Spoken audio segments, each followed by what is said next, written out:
Nagsampa ng reklamo ang NBI laban kina senatorial candidate attorney Raul Lambino at dating National Youth Commission Chairperson Ronald Cardema. Kaugnay ito ng fake news nilang pahayag na tungkol sa umano'y TRO ng Korte Suprema sa pagpapaaresto kay dating Pangulong Rodrigo Duterte. Nasa frontline ng balitang yan si Elaine Fulgencio.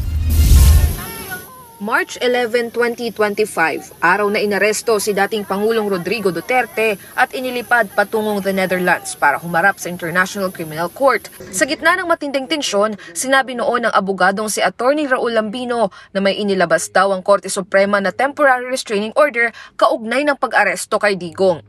Granted yung TRO ng Supreme Court na hindi kailangan ilabas si PRRD pero pinipilit na nilang isakay sa eroplano. Pero ang ending, fake news dahil hindi totoong may TRO mula sa SC.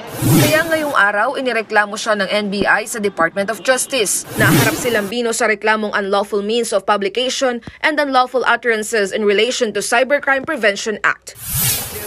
Ganyan din ang reklamong isinampa ng NBI kay dating Duterte National Youth Commission Chairman Ronald Cardema. Sinabi rin kasi niyang may TRO sa pag-aresto kay Duterte kahit wala naman talaga. Alam niyo, kung wala kang basis sa pinagsasabi mo, that constitute fake news. Handa naman daw si Lambino na sagutin ang reklamo oras na makuha niya ang kopya nito. Giit niya, ito ay isang political harassment, pure and simple. Alam nila kasi na kandidato ako ni PRRD, ni Tatay Digong at PDP Laban.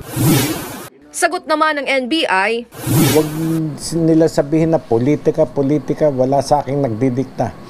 Wala pang pahayag ni Cardema kaugnay ng reklamo. Nagbabalita mula sa frontline, Elaine Fulgencio, News 5. Mga kapatid, may Los Baños po. Huwag magpahuli sa mga balita at impormasyong dapat ninyong malaman. Para sa mas malawak na balitaan at diskusyon, mag-follow at mag-subscribe sa social media pages ng News 5.